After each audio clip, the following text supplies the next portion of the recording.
Let's talk about branding. You've heard that word a million times, right? Well, what if almost everything you think it means is actually wrong? We're so often told that branding is just about getting a cool logo, picking some colors, but it's so much more than that. It's this living, breathing idea. And today, we're going to get to the heart of what that really means. And this quote from the branding guru Marty Neumeier, man, it just nails it. A brand isn't what you say it is. It's a gut feeling. It's that instant, intuitive, emotional thing that happens in your customers' heads. Ultimately, they're the ones who really define your brand, not you. Which brings us to the biggest myth we have to bust, like right now. A logo is not a brand. Seriously. Think of a logo as a flag or a symbol. It's a mental shortcut, and that's it. It's just the front door to a much bigger, more complex story. It's not the story itself. Okay, so if a brand isn't a logo, then what the heck is it? Well, it really boils down to three core things: the promise you make, the reputation you earn, and the big idea that holds it all together. At its absolute core, a brand is a reputation, and that reputation is shaped by every single interaction someone has with your company. From the quality of your product to your customer service to a post on social media, every single one of those touch points is either building that reputation up or tearing it down. All right, let's make this real. First, you've got the promise. When you use FedEx, what do you expect? Fast, reliable delivery. That's their promise. Then there's the reputation. If your packages keep showing up on time, their reputation for being reliable gets stronger. And finally, the big idea. For McDonald's, it's not just about burgers. The big idea is that a Big Mac in Chicago will taste and feel exactly the same as a Big Mac in Tokyo. It's all about that reliable, consistent experience. And this is where this quote from Walter Lander just hits home. You can build a product on an assembly line, but you can't build a brand there. A brand has to be earned. It's built through smart, consistent actions that slowly shape how people think and, more importantly, feel about you. So, why go through all this trouble? I mean, what's the point?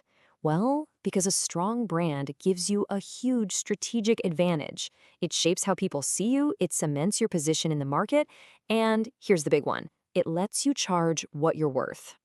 And that brings us to this really crucial concept: positioning. It's not just about what you do, it's about the little piece of real estate you own inside your customer's brain, especially compared to everyone else. The whole goal of branding is to own a unique and valuable spot in their mind that no one else can touch.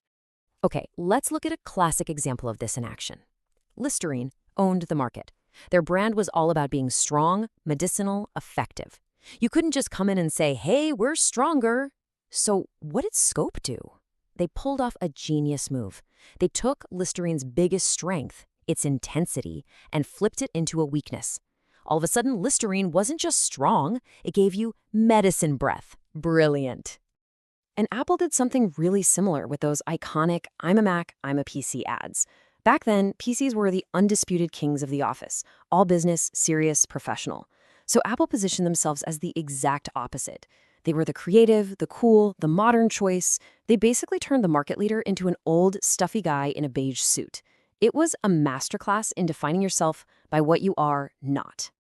And here's the real magic trick. When you get your positioning right, you kind of take your competition off the table. You're no longer just one of many choices in a crowded field. You become the only choice for a certain type of person. And that gives you the power to command a premium price. Okay, so we've got the strategy, the big thinking. But how does all of this become, stuff we can actually see and touch? Well, that's where the graphic designer comes in. Their job is to create the visual identity, the tangible, visible expression of that big idea. I absolutely love this analogy. Your visual identity, your logo, your colors, it's like a perfectly tailored suit. It can make you look sharp, professional, confident. But if the company wearing the suit has a terrible personality, a bad product, or awful customer service, well, the suit can't hide that forever. The design can only amplify the substance that's already there. So how do designers actually bring a brand to life visually? It is a very deliberate process. It's not just about messing around in Photoshop. It starts by defining the brief, really getting deep into not just what to make, but why it should exist and how it needs to make people feel. From there, they gather inspiration, they build the visual system, and then, and this is key, They test it out in the real world to make sure it actually works. And what you end up with is this kit of parts. It's the brand's visual toolkit. Yeah, the logo's in there, but so is the exact color palette, the specific fonts, the style of photography, and even the tone of voice you should use in your writing. It's the whole shebang, and all these pieces are designed to work together perfectly. So why is this system so incredibly important? One word: consistency. When a brand looks, feels, and sounds the same everywhere, on its website, on its packaging, in its ads, you start to recognize it without even thinking. That recognition builds a feeling of familiarity, and over time, that familiarity builds trust. But here's the thing. You don't just build a brand, put it on a shelf, and say, we're done. A brand is a living identity. It needs constant care and attention to stay healthy. And this is a really tricky balancing act. On one hand, you have to police the brand. You have to protect its consistency to keep that recognition you've worked so hard for. But on the other hand, you have to let it evolve. You have to let it adapt to a changing world. A brand that's just frozen in time will eventually feel old and irrelevant. So at the end of the day, the goal isn't just to create a pretty logo or a strict book of rules. The goal is to build a strong foundation. A powerful brand identity gives a company deep roots, which allows it to grow and branch out into new products or new markets without losing sight of who it is at its core.